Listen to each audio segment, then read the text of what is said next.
Hey everyone, this is Chris and Sandy Bent with the Chris and Sandy Show. We get up close and personal with some amazing guests throughout the entertainment industry. And today, like I said in every episode, we got a great one for you. Who do we have? We have Ashlie Amber with us today, founder of the unconventional and unstoppable subgenre Country Vogue. She has been named one of Sounds Like Nashville's 2021 Artists to Watch, featured on Bobby Bones' Women of iHeart Country, and spotlighted by Forbes, Taste of Country, Billboard, and many more. And she is releasing her new single, Running, on August 27th. We're so excited to have her here. Welcome to the show. Yes, welcome. Hello, Chris and Sandy. Thank you so much for having me. I am so excited to be here. We appreciate you for being here. So we always like to start the show out the same. How has COVID affected you? And what have you done to maneuver through this crazy maze? Yeah. COVID. It has been, there's been a lot of pros actually with COVID. Obviously with the all entertainment being shut down, that was extremely difficult because, as you guys know, most artists, we make our money from touring and being on the road and performing in front of people. So that was extremely difficult to know that, like, I had an entire, like, fully booked calendar where I was on the road, and then overnight, everything just, was gone. And so to lose that kind of income basically overnight was really hard. But I think it's important in situations like that to figure out, okay, cool, I can't do this, but what can I do? And so for me, I focused on my online presence. I started really focusing on my Twitter, on my, Instagram, my Facebook, stuff that has kind of been neglected when you're on the road so much. You don't really have time to focus on that kind of stuff. And then I started writing a ton of music. I got in the studio. I started recording a bunch of content, and, I got a team together to do music videos. So I just went all in. And in that time, I went from nobody knowing who I was in Nashville to now being featured in, all that stuff that you just mentioned, and like 75 plus publications. And I'm now a CMA member. So it's been hard, but at the same time, it's been a blessing. I wouldn't probably have been able to accomplish as much because I wouldn't have had the time to do it, because I would have been so busy performing. I still would have gotten it done, but probably just it just took longer. Yes. The crazy part is, for us, COVID's been a silver lining too, is because we launched this show January of 2020. So a couple months before COVID. And I remember our original plan was 100 interviews our first year. And we thought if we could do that, it'd be a great foundation for the first year. And then COVID happens. And I was like, oh, this could be our chance to shine. People who normally wouldn't come on a brand new show might be willing to come on a brand new show. Yes. So we reached out to everybody last year, and we ended up with over 300 interviews, and we're over 400 now. Oh my goodness, that's amazing! Y'all are bosses. Come on. So we took the opportunity, and kind of ran with it. It's one of them things where you can't change COVID, but you can change what you do through it. Absolutely. And that's exactly what I did. See, I knew we were just going to hit it off right away because, we're on the same page. So a lot of people would ask, when did you know you wanted to do music? But I always like to go deeper than that. When did it click that this could be a career move for you? Right. That's a great question. It clicked in high school. So I had been singing since I was 6, choir, all that stuff, football games, national anthems, all kinds of stuff. And even as a kid, I was like, I don't need this to be famous. Like, I don't need math class to be a singer. And so I kind of had that mentality, but it really wasn't until high school that I was like, I had that decision of, okay, do I want to go to college to play volleyball? Or do I want to go to college and play soccer? Because I played sports growing up. Or do I want to sing? Can I be a professional soccer player? Is that realistic for me? And if so, how long is that really going to last? I mean, honestly, if I would have gone that route, my professional career for that would have already kind of be over. Whereas I'm still just getting started with my, music and entertainment career. So, so that's when it clicked. And then from there, I did everything that I could to, perform. And I don't have that traditional Nashville, country music background. I have a huge musical theater background. I've done party bands. I've worked on cruise ships. I have a really wide range of performing, but that's all. It's helped develop who I am today as an artist, and it took me a little bit longer to arrive where I'm at right now, but I wouldn't have had it any other way because I wouldn't have learned and I wouldn't have gotten to see, 72 different countries, like traveling the world and performing and headlining my own show. And, I'm self-funded and everything I've done, I've 100% paid for myself. And that's all through music. That's all through performing, which, I'm proud about that. And I'm proud about that fact. So yeah, I think that's when it happened right about high school. I was about a junior, senior in high school. You never know the stories you're going to get, but I love that question because, because everybody asks, when do you know you want to do music? But there's always a difference between when you wanted to do music, but when you realize this could be a career. Yes, absolutely. And I got my first paying job when I was 20. So just a couple years out of high school, I was getting paid to perform. Wow. And then I haven't worked a regular job because a lot of people always ask, they're like, oh, so you're a singer? And I'm like, yeah, blah, blah, blah. And they're like, okay, but like, what else do you do? And I'm like, I don't do anything else. Like, I'm confused as if, because a lot of people think that it's kind of a hobby, which it can be. Obviously, lots of people who do music do it for fun, but I've been very fortunate to be going on almost a decade without having to work another job. I've 100% been able to support myself off of my career, which is music, entertainment. And that's what our show is about, is bringing people on who's rising, who either has the intention of being full-time or already full-time. Because again, that's what our show is about, is spotlighting those. Because, if you just want it to be a hobby, there's other shows for that. That's not our show. Right. Yeah. Yes. I love that. So what are some hobbies? Speaking of hobbies, what are some hobbies you have outside of music?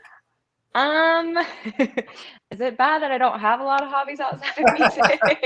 That's like social media planning and like concept creating and directing. Does that count? Because I feel like a lot of my hobbies kind of they kind of fall around music, not necessarily centered around singing, but I guess a couple things that might be outside of singing, but still kind of fall within that artistic is I've really gotten into photography, not to a level where I'm gonna like post my works or anything like that.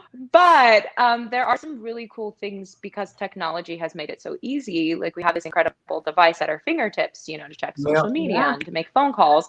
But they've also put a camera like right at our fingertips to take really cool photos. So I like to take photos of things if I'm traveling or if I'm in a place. I like to take photos. If anybody goes on my Instagram, you can not see all the places I've been, but I have highlighted a few of the countries that I've been. All those photos that are in there, I took those photos. And so I really like doing that. I'm of course really into fitness. Before we went live, I told you guys I got a puppy. So I'm kind of in dog mom mode, and we go on multiple walks a day. We walk almost 5 miles a day, and he's an Australian Shepherd, so he's a very energetic dog. And we're in training right now because I want to take him on the road with me. So like I'm kind of busy doing that kind of stuff when I'm not performing. And I'm also a champion binge watcher on Netflix. Speaking of technology and the phone with the power in your hand, we don't have a webcam. Our webcam is our S20 Droid. Oh, yes. That's some of our equipment. We use our laptop doesn't have such a great camera on it, so I found an app called Droid Cam X, I think it's called, and I can connect wirelessly the camera part from my phone into this. It works. See, isn't that amazing? Like I'm telling you, like technology is so cool. And one of the things about COVID is a lot of people had to kind of figure some technology stuff out because we had no choice but to communicate, the way that we are now. But I love it because instead of not like, okay, I'm not in town or I'm doing this, it doesn't matter anymore. It's like, okay, cool. Well, if you're in town, great. If not, let's hop and we'll do an online interview. And I feel like we're kind of able to do a bit more now. We're able to have even more flexibility when it comes to these kinds of things because we we can just jump online and do this, which is brilliant. Exactly. Now, as you know, a lot of people, they see the glory of like a Blake Shelton, of a Miranda, of a Carey, but they don't see the grind, the sacrifice, the tears, the struggles it takes, not just to get to their level, but even a career level within music. And I always want to talk about that because I think it's such a glossed over thing that, you have a lot of shows, they want to hear your highs, but they don't want to hear your lows. And I think it's important to hear the lows, the sacrifice and all that, so people can know this is a job. This is a career with both ups and downs. It's not just all glory. Yes. You get on that stage for that hour or whatever it is, and that's glory. Outside of that, it's far from it. So let's go there a little bit. Oh yeah. Well, oh my gosh, where do I even start?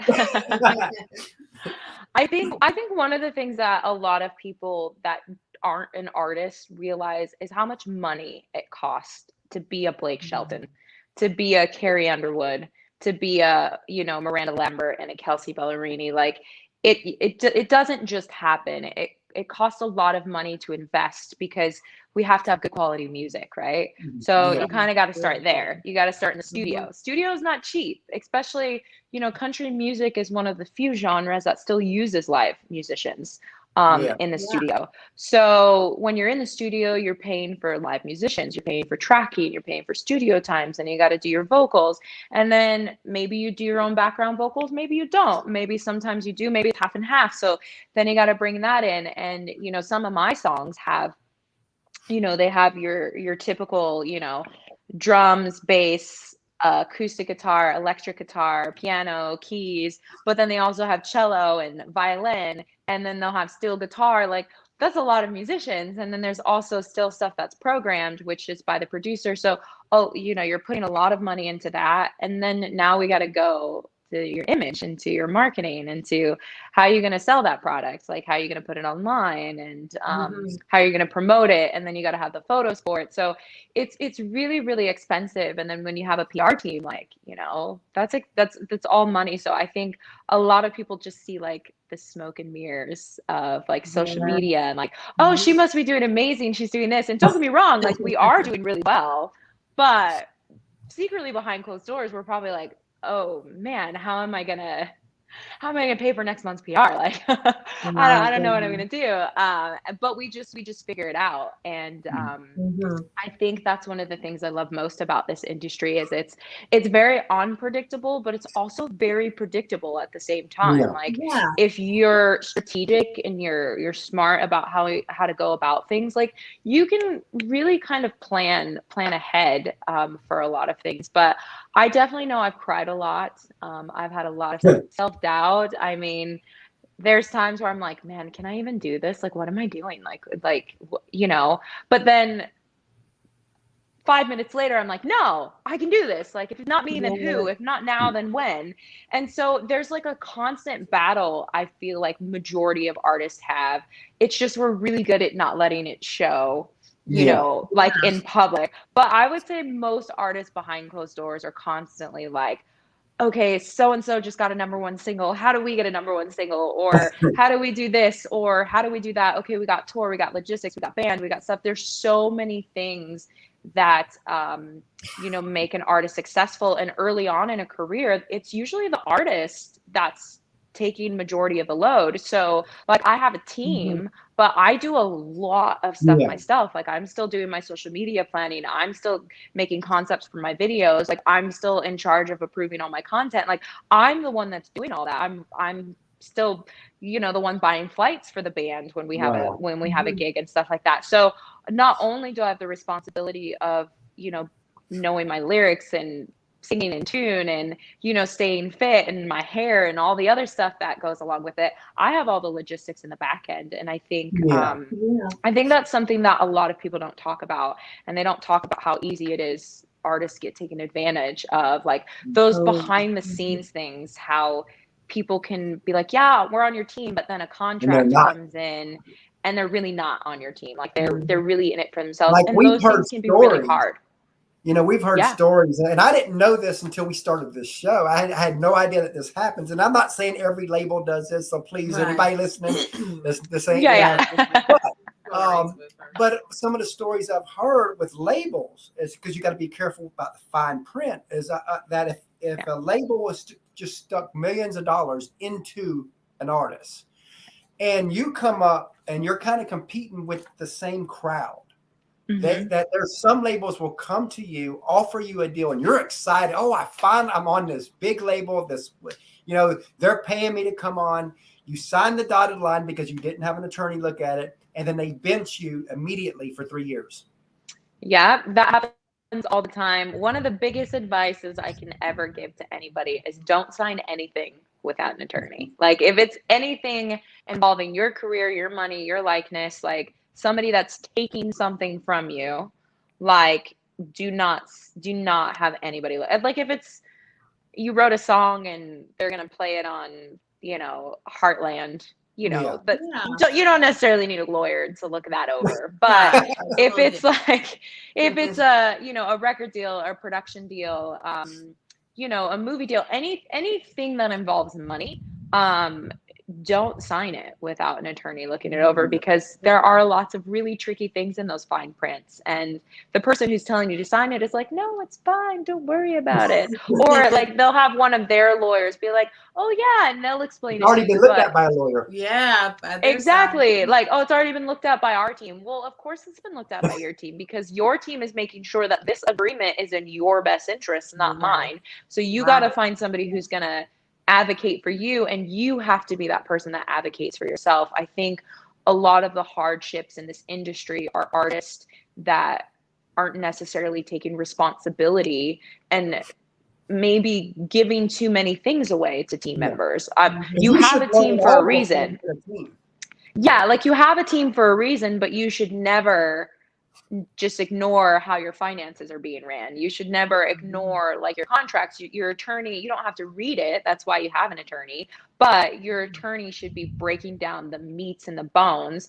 And also your attorney is an advocate for you. So you want your attorney to be on your side and really believe in you, because they're going to fight for you. What's the best deal for you? And if you have an attorney that you're like signed with, kind of like a management type thing, it's kind of to your benefit, because they want you to make the most money possible. So they're gonna, negotiate an incredible deal for you, because that means it's more money in their pocket. So you have to be really smart in how you're advocating for yourself, and you definitely do not sign anything. If anybody's listening here, if you take anything away from this interview, don't sign anything without a lawyer looking at it first. I've already had my mistakes with that, and I'm just very thankful that it happened early enough on that they could be corrected. And so, there's a lot of sneaky things out there, and a lot of really sneaky people that will be so kind and so lovely, but like slide some stuff in that you're like, well, wait a second, I don't think that's right. Yeah, it's funny because we've been part of many different industries in our life, in our almost 19 years of marriage, and I've never seen an industry that has so much scam artists in it. And so it's like it's dang if you do and dang if you don't a lot of times. So I think it's so important that you said that get an attorney, and it may cost you a few $100s for them to look over that, but that will be well worth in the long run. Exactly. Like and it is expensive. And I think that's the hardest part, is a lot of artists, like when you're just starting, you don't have a lot of money. So you have to be really strategic of like how you're spending it. And so you don't necessarily think about the long term. You only think about the short term, but it's always important to think about the long term, and definitely have somebody look over your stuff, because now that we it's the music business. Hard, now that we hit that pretty hard, I'm glad that we went as far deep as we did on that, because I love it when we go that deep, because people need to hear this stuff. Let's go the other way, the glory side. So what are some moments where you look back now and you're like, wow, that happened, or wow, I got to do that? Some highlights. I mean, gosh, I don't even know what to say. Like, my career has just been amazing. Like, when I really look back, like I mentioned, I've been to 72 countries performing, getting paid to somebody's paying for my flights, my hotel, all of my accommodations, and paying me on top of it to sing. Like, how awesome is that? and I have a much different perspective in life because I have gotten to see 72 different countries, and not all of them are created equal. You know, I've been to, you know, traveling to India will put your life very much in perspective because, you know, a lot of people don't realize how great we have it, you know, here in America. And even though we have our issues, we have our struggles, we have lots of things that we need to work on as a country. But as, you know, as a whole, you know, when you go to India and, you know, just true poverty, and it really definitely puts, so I'm really thankful for that. Like, those are the moments that I'm most thankful for, because I'm able to grow just beyond, you know, being an artist. I'm able to grow as a person, and I'm really thankful for that. And, you know, I've gotten to perform in front of hundreds of thousands of people, and I've gotten to share the stage with Andra Day, who is just incredible. And, you know, for her to be like, "Oh my God, girl, where'd you get that voice?" And I was like, "What? You're Grammy nominated. Like, everybody, like, your song is like the most covered song right now. Like, I don't even know what to say to you." And you know, those are the moments where you're just like, wow, like, all the hard work, all the tears, all the self-doubt, like, it's all worth it, you know, for these pure moments of happiness. And I'm just so thankful. And some of the greatest people I have ever met are through this career. And I have some really amazing people in my life from singing. So I'm just so thankful for everything it's gotten me. And, you know, this house that I'm sitting in right now, you know, that's a huge reflection for me, because I bought my first home, you know, just before the pandemic. And yeah, I bet that was scary. Yeah. And you know, being a homeowner, most artists don't get to do that unless, you know, like, you're famous, or unless you have like another side gig or something. But like, I was able to buy my home from singing, from performing, from headlining, from doing my thing. And so those are the moments that I'm really, really thankful for. And of course, like, you know, getting to meet people and hang out and all that stuff's great. But I'm just really excited for the, like, real life experiences that I've had through my music. And yeah, I'm just so thankful. Love that. As you know, a lot of people, they see you as the artist, but they don't see the teams behind the artist. And in our opinion, teams never get the love they deserve. No, they don't. But on our show, they do. So take a few moments to tell us about the team that helps you be who you are. Oh my gosh, my team. I don't know what I would do without them. So my manager, Don Gatlin, who was actually in Daryl and Don Ellis Gatlin back in the 90s. They were nominated for Duo of the Year many times, but he was somebody who came and he just happened to be in the audience of where I was performing and saw my show. And I actually have spent the last, you know, 5 years headlining a Whitney Houston celebration, which I know is complete opposite of country music. But I grew up in a time where we kind of listened to a little bit of everything, and Whitney got me through a really hard time in life. But he came and saw the show, and, you know, 2 years later, after we had a, you know, conversation, I reached out to him and I was like, "Hey, you know, remember when I said I wanted to be the Beyonce of country?" I was like, I was dead serious, and here's why. And, you know, I just told him my background and, you know, when I started listening to country, and, you know, why I love country and why I think this is a great opportunity. And he was just immediately on board. And since then, everything that I've gotten has been because of him. So my producer, you know, you know, becoming a CMA member, like, all these publications, like, everything, like, some of the opportunities that I can't talk about right now, they're all because of him. And I'm just so thankful. Like, we talk every single day. We've had our ups and we've had our downs. We get into arguments because I'm very stubborn, and I'll be like, "No, I don't want to do that." And he'll be like, "You need to do this. Okay. You need to trust me." And I'm like, "Okay, fine." And it always works out. So I'm so thankful for him believing in me, and for, you know, letting me be who I am too. Like, he's not trying to change who I am as an artist. He's just taking who I am and just being like, "Y'all, she's amazing. So here, like, take it." And I really appreciate about that. And my producer, Jamie, who I've been working with, has just been absolutely incredible. Sometimes producers can sometimes they can overproduce your vocals, or sometimes they can kind of take what makes you unique out of the situation to make it more radio friendly, right? And Jamie, he never once did that. He lets my voice be my voice. And if he's gotten some stellar vocal performances that I don't even know how he's gotten it, but he's just so great to work with in the studio, and he's so amazing. And when I get like that first edit back, I'm always like, oh my gosh, I can't believe this is me. Is this me, Jamie? Are you sure this is me? And so I'm so thankful. And again, he's somebody that didn't want to change who I was. He's like, no, like who you are is incredible. Let's embrace that and let's highlight that. And then to finally find my PR team, which is how we met today. Yes, which they're amazing. Core, they're so amazing. They're a bunch of boss babes, which I love. I'm all about girl power. And I was actually having a hard time with PR because either maybe they didn't go quite at the pace that I wanted to go to. Like I'm a very like fast-paced person.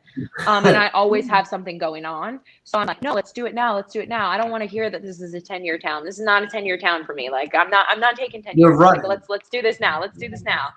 And so that was difficult. And then I also got a little bit of pushback from my image because I am not, you know, the traditional, you know, country image. I am a very curvy woman, and I definitely am not afraid to show that on my social media.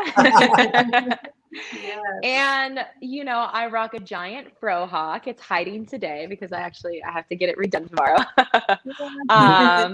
But I rock this giant fro hawk, and I'm curvy. I show side boob, under boob, legs, you know, all the things.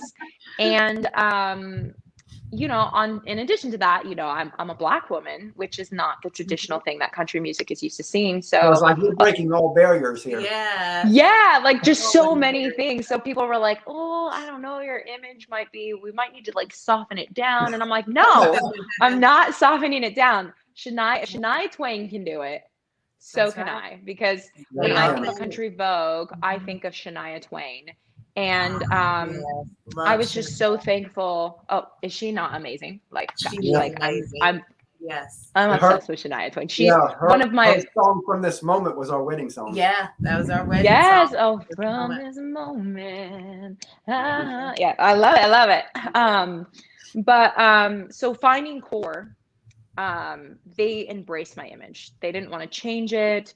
They were like, man, we love this. We're going to take it and we're going to run with it. And so I'm super, super thankful for that. And then of course I have my amazing production team who's filming all my music videos right now.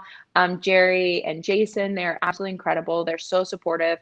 They are 100% team Ashlie Amber, which I love. And they're all about how can they make me look the best that I can look, instead of being like, no, let's do this, or like, no, this angle's best for Ashlie. This is her. Let's highlight this. Let's do this lighting.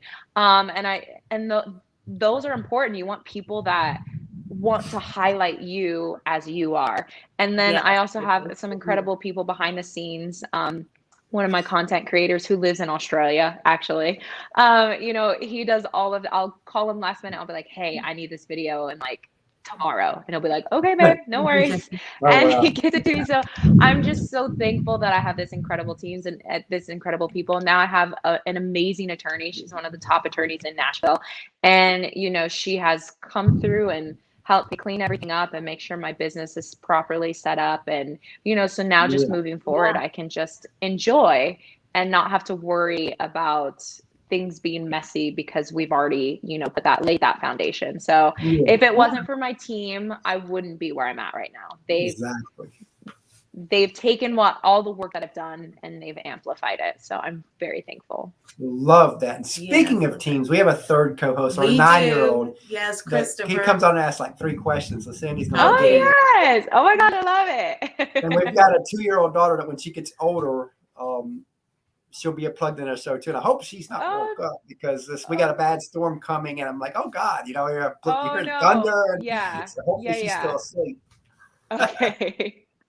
I love it. It's funny. We're trying to do this show right from our home, and we got 2 kids, and We're still trying to balance that's amazing. life. You guys are absolutely crushing it. I think that is so awesome. And oh, hey. Oh, hi, Ashlie Amber. So, what's your favorite food? Ooh, my favorite food. That's a hard question. Do tacos count as a favorite food? Do tacos count? Yeah. I would say tacos, like a Taco Tuesday. I love Mexican food. We'll say that. Mexican food is my favorite. What's yours? Mine is pizza. Ooh, pizza. What kind of pizza? Pepperoni, sausage, and supreme. He's got like 3. That sounds delicious. I love a good pepperoni pizza. Yes. I like to put pineapple on my pizza though. How do you feel about that? He ain't tried it yet. Everybody keeps saying that. Oh, he'd love it though. I don't know of too many things that he don't like. Okay, cool. Well, when you try pepperoni on your or pineapple on your pizza, you let me know, okay? Yeah. Okay, so what's your favorite TV show? My favorite TV show. That is hard, but I will say the TV show that I'm watching right now is Grey's Anatomy. I started at season 1, and I think there's 17 or 18 seasons total. So I'm only just about to be halfway through. And I guess I would say I'm a huge fan of Shonda Rhimes because I've watched Scandal, How to Get Away with Murder, and Bridgerton, which are all her shows. So I'd probably say Shonda Rhimes is my favorite show creator, and I just kind of watch whatever she puts out there. How about you? Mine is SpongeBob. Oh, who lived in a pineapple under the sea? SpongeBob SquarePants. Everybody knows SpongeBob. Yes. He's been around for a long time. Yes. Have you gotten to see? Did you get to see the SpongeBob musical? Yes, I did a lot of times. Did you? Yeah. He watches it over and over and over. Yes.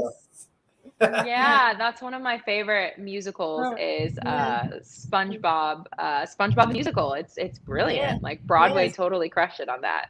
Yeah, I love that. What's been cool is he watches a lot of Nickelodeon and Disney shows. So we've been able to bring on people from those shows onto our show. Oh, that's so awesome. So we bring on artists and actors on the show. That's so awesome. That's amazing. So he's been able to talk to the people that he looks up to, kind of. Oh, that's so cool. You got some cool parents. Yeah. I keep thinking that, right? Yes. All right, so what's your favorite movie? My favorite movie is my top 2 are gonna be A League of Their Own with Tom Hanks. One of my absolute favorites, and then Pretty Woman, which is Julia Roberts. Yeah. a little bit of old school. How about you? Mine is the Minions movie. The what? The Minions movie? Oh my gosh. He loves all the Despicable Me's and all that. Yes. Our little 2-year-old loves all that too. Oh, I'm sorry, those movies are brilliant though. They just they absolutely know. Pixar and Disney, they know how to make a good. Yeah, they know how to make a good movie. I was like, where were these movies at when I was a kid? Now, don't get me wrong, I had Pocahontas and all that stuff, but I think these new kids movies, they're crushing it. All right. Bye, thanks. All right, bye. So, as you know, a lot of people now I just had one of them brain things. Like I knew where I was going. Don't you love it? You gotta love a live show. It's like we got it's thundering and lightning here, and I'm trying to focus. Going on here. It just popped up. Yeah, because before the show, we always look at the weather and all that. And I don't remember anything showing up for today. Either. And then all of a sudden it got dark, and yeah. Oh, you never know. So if you could co-write with any artist, dead or alive, who would it be? Ooh, man, that's hard. I have so many people I want to list right now that have nothing to do with like even the genre that I'm in. I just think it would be really interesting to write with them. So I would love to write like with Dolly, because I hear she can write songs in like 15 minutes. Like you give her a title and she'll just That's like Taylor kind of be Swift. quiet. Her average thing is 15 minutes. Taylor Swift, she's a huge fan. So like living, I would say like probably like those women. Like that. Love it. Not living, I'm gonna go like complete opposite of the spectrum. And not even in the genre at all. But I would really love to write with like a Prince or a Michael Jackson or even like a Freddie Mercury, because they were just on a completely different level of like writing and musical styles, and they created so much iconic stuff like that we still cover, you know, now. And I don't know, I feel like it'd be really interesting. So I guess like I would write with my ladies now, but like I would want to write with some of those, you know, iconic, you know, male artists that are unfortunately no longer with us. Right. Yeah. And what are some sources of inspiration for you for your music? I just write what I know. All of my songs, like my new song "Runnin'" is about a boyfriend, the guy that I dated forever in Colorado, and we just had an amazing time. And you know, I was just busy pursuing my dreams and traveling the world, and you know, I had to make, you know, some hard decisions, which, you know, sometimes it's a lot of sacrifice we make as artists. We sometimes give up, you know, that personal happiness to pursue our careers. But I love to write about the positive side of things and the good things, because of course I can, you know, tell you how heartbroken I was over the breakup or this or having to move on. But exactly. So I'd rather celebrate those good moments, and, you know, and I know there's a lot of people that can relate to those moments. And I think it's important to be positive, especially in today's time. There's so much negativity and people just love to tell you what you can and can't do. And so we get why not just have some fun all the time? We do. Yeah. When we first launched, people thought we were crazy, said it can't work, and then we grow, and then we pivot, you know, and you know, it started out just an up and coming country artist interview show, and last year we had to pivot and became an entertainment interview show overall, where we bring on actors, artists and all that, and we got put down for that. Oh, you're leaving, you're leaving the roots and all that, and you know, but again, the show had to blossom. You do have to. I think that's amazing. I think it's important to grow. I think it's important to remember your roots, right? But like, you know, trees branch out. They spread. They spread their roots. And, you know, they go into they bust pipes open, and you know, they cause all kinds of, you know, craziness. But that's the whole point. Like the whole point is to grow and to expand and to we got build John Tess coming on next month. Oh my goodness, that's amazing! Look at you guys. So it's good, you know, and we just had Color Me Bad on. Yeah, we've had a lot of 90s artists. A lot of 90s big artists. And you know, I am obsessed with that. So it's been really cool. And I'm glad we branched out. I know some people put us down for the branching out, but you know what? We still bring people like you on who are rising in the country. Absolutely. You know, we love country. We love country. That's still our roots. My favorite music. Yeah. But just because, but we can't, you know, you can't deny like that there's other incredible music out there and other genres and other incredible people. And, you know, country music has evolved so much too. It's not, it's heavily influenced by R&B and hip hop and, you know, pop diversity that's emerging. Is so needed. It's a very good thing. Yeah. Absolutely. So I think it's awesome. And I just thank you so much for having me on the show today. Like, I'm honored. We're so glad to have you here. And what would you like your legacy to be as an artist? What do you want to be most known and remembered for? That's always a question, right? I think I want people to remember me as somebody who just was unapologetically herself. And just was not afraid to work hard, and treated her team and the people around her with kindness. So somebody, at the end of the day, like if I don't have one of those #1 singles that's, you know, iconic, like, you know, Dolly's "I Will Always Love You" forever. I want people to always remember me as, you know, somebody who is very passionate and who cared and who worked really, really hard, you know, to just be herself. Yeah. Exactly. So as we start to come to a close here, if you had a friend of yours and they feel like this was what they're called to do, what advice would you give that specific person? I think that We're gonna go check if on our little one. Yeah, It's thundering. oh back. yeah, I can Yeah. hear it actually. Yeah, I can Are hear you- it. I can hear the thundering. Yeah. I think that if I was going to say something to anybody who had this is what they want to do, is just do it. There's never going to be the right time. You're never going to have enough money. You're never going to think you're good enough. You're never going to think you're ready. Just do it, because nobody is. Like, we're all just kind of winging it, to be honest with you. Like, And nobody she went really back to sleep. actually knows. Yeah, like, we don't actually really know what we're doing. We're just going based off of opinions and gut.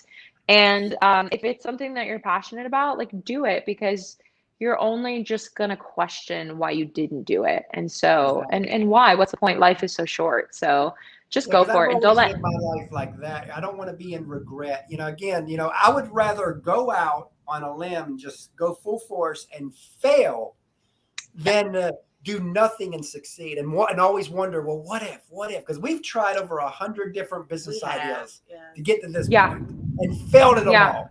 But we learn. Yeah. But we learn with each one, because Exactly. failure, it's a learning experience. Yes. Exactly. And that's how you have to take everything. And also, I always say that if there's somebody in your life that's telling you you shouldn't do what you want to do, or for whatever reason it might be, I think that's a opportunity or a moment where you should question maybe why that person's in your life, depending on how they're telling you to do it or not do it. Because the people who really because go ahead. I remember I said recently that that some people are in your corner, but they're not on your team. Yes, that's 100%. And you need to find people that are on your team. Like, again, life is so hard as it is, and it's hard to be your own business, to be your own boss, to branch out of the norm. Like, it's hard, and for a lot of people, they don't understand it, because it's a lot of work. And but we didn't have all these things. We don't have all these things in life by people being like, oh no, I'm not going to figure out how to create electricity today. Like, they didn't listen to the person that's like, you're crazy, you can't figure out how to make electricity. The Wright brothers were called crazy for wanting to fly. And look at us, look at these amazing, beautiful commercial planes that we get to travel to the opposite side of the world in less than a day. How awesome is that? And just so many crazy stuff. Like, I remember one of the craziest stories was Colonel Sanders with Kentucky Fried Chicken. He was 60. So, because again, don't matter your age. He was 65 years old, got his first retirement check, realized he ain't going to be able to live on that. He had a great chicken recipe. And if I remember the story correctly, he knocked on like 1,001 doors before someone says, you know what, I'll invest in that. Yeah, absolutely. 1,000. Yep. And a lot of the times it just takes one person. Look at Garth Brooks. Everybody said no to him. Everybody said no. Every single label he went to in town was like, nope, we're good. And then he just got so lucky. He didn't give up. He was in the right place at the right time. And all the labels were there to see somebody else. And that person got nervous, didn't show up, and then Garth had to go on. And then finally, only one though, still out of all those people, only one was like, wait a second, let's relook at this. And look, he forever changed the game. He's the highest selling solo artist of all time. He has more albums sold than Michael Jackson. That is the reality. And only one person said yes. And they had said no and then came back. And then said, how about Luke Combs? I mean, I remember a year ago, whatever it was, he made that tweet thanking all the executives who all said his songs would never make it, and all 6 songs went #1 that they said wouldn't make it. Yeah. I mean, it's Never know. It's and incredible. we even had it's a guy incredible. on our show that we interviewed, because we also have interviewed executives too. We had an executive, I think he worked with one of the big labels back years ago. He did. And one of the questions I asked him, what was one of the mistakes he's made? And it was really cool that he admitted this, but he said his biggest mistakes that he ever made was, he said it was 2 different artists that came to the label. And he said they'll never work. They'll never work. And he said no to them. And he said it was Kenny Chesney and Jason Aldean, wasn't it? Yes, that was the 2. And so he was like telling everybody, if a exec says you can't make it, just keep going. Wrong. Yeah, that means you're doing something right. It's because they're scared. They're like, ooh, this person's different. This person's unique. This isn't like what we're used to. But those are the people that forever change the game. And look at Jason Aldean and Kenny Chesney. Yeah. I mean, And speaking of inspiring stories, like I remember, one of my dream interviews would be Steve Harvey. His story. Yes. In fact, when I get frustrated with our show, I go and listen to he's got a 10-minute Apollo story of him. You just look up in Google Steve Harvey Apollo story and you'll get it. But he tells, I remember one parts of his story was he never heard of a comedy club. Now here's a guy who that's what he does. Never heard of a comedy club. A friend invites him there and signs him up. And he was supposed to go on the week after. It was 10 comedians. So he wanted to watch, kind of see what they do, because he never heard of this. And he's sitting there thinking, wow, this is pretty neat. Because he didn't realize he could get paid for comedy. And I remember him saying that the 10th person ended up not showing up. So they said, well, we'll go and draw the first person from the next show. And if Steve Harvey is here, come on up. And he didn't even know it was him. He says, look, somebody's got my name. And when he finally went up, he nailed it, got first place. And he said that he was on his way home. And I love this part of his story, where he's on his way home and he ended up in tears. And she's like, you only won $50. What are you crying for? He goes, you don't get it. I found what I'm supposed to do. Found his calling. And the rest is history. The rest is history. Man, that's amazing. I'm gonna look that up after this. Now the Apollo story is a little different. It's a story about how he got on Apollo, but I think that if you look up other parts of the story, the story I just told was not on the Apollo story, because Apollo story is specifically Apollo, but that one in itself, he almost quit comedy, and you'll see when you look that up, you'll see anytime I'm depressed, I go to that story. That's awesome. Because one moment changes life, and you'll see when you hear that. It's just it does, yeah. And they always say, "Oh, they're lucky this, they're lucky that." And you know what? When it comes to entertainment, there is a form of luck. But if you didn't do the work before that luck happens, you had to be prepared. You had to be prepared for when that luck comes. And so, like you said earlier, the right place at the right time. You can be at the right place, at the right time. But if you're not prepared, luck meets the prepared. Yep, exactly. That's luck meets the prepared. And every opportunity I've ever had, I've gotten lucky, but I was prepared. I was ready for it. I had been doing it for years, not knowing why I was doing what I was doing. But then finally, the opportunity. Well, this is why I was doing this. Okay, let's do it. Come on. That's like for years. We've been married almost 19 years, and we'd get out and about, and we'd end up in conversation with people. I'm talking about not people we know, but strangers. And Sandy would know if I get 2, 3, 4 minutes into a conversation that kind of goes deep a little bit, we're there 30 to 60 minutes. There's just no way around it. We're there. And she would get upset so many times. I've done that thousands of times. And we laugh now because that prepared us for what we do today. Yes. Oh, I love that. By the way, congratulations on going 19 years.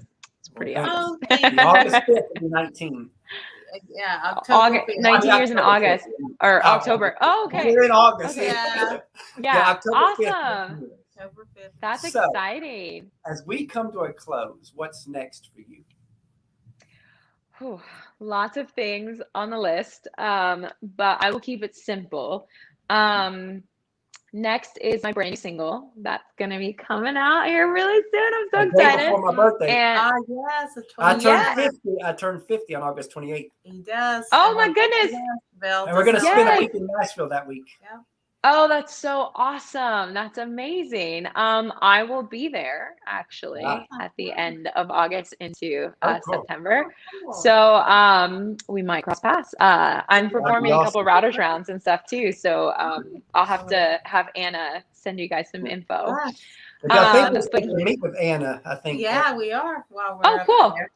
Awesome. Well, I will definitely be there. So fantastic. So I guess maybe we'll get to see in person. But right now, my next single's coming out, which is going to be followed by a music video as well, which is really fun. I'm so excited. I actually just got to see the final edit, and I'm my own superhero, which is exciting. Oh, wow. I love that. And so that's the biggest thing that we're focusing on right now, but there's lots of stuff coming. So you guys definitely follow me on social media, Ashlie Amber, ASHLIE Amber, and just look for the hair and you're there. And you can keep up with all the awesome stuff that I have going on, because there are some things that I can't talk about right now. But I'm very, very excited for the end of this year and really, really excited for next year. But before then, check out my new single, Runnin', which comes out at the end of this month, which is very exciting. Yeah. Oh, thank you. Thank you, Susan. You've been amazing. So, you know, we really enjoyed having you on the show today. This is fun. And we look forward to having you back down the road. Well, thank you so much. I had an amazing time. You guys stay safe in the storm. You know, light some candles. Kick it out. And maybe I will have to worry about power going. I've blinked a few times. Good right now. Right. Okay. The storm's kind of calmed down a little bit now. So. Okay. Good. Well, I hope you guys have an amazing day. Thank you so much for having me on. I love being able to share my story and just to chat. It's, I'm a performer. We're a bit chatty, Yeah, We exactly. love that. But thank you guys so much. Thanks. Have a good Thank one. you. Bye.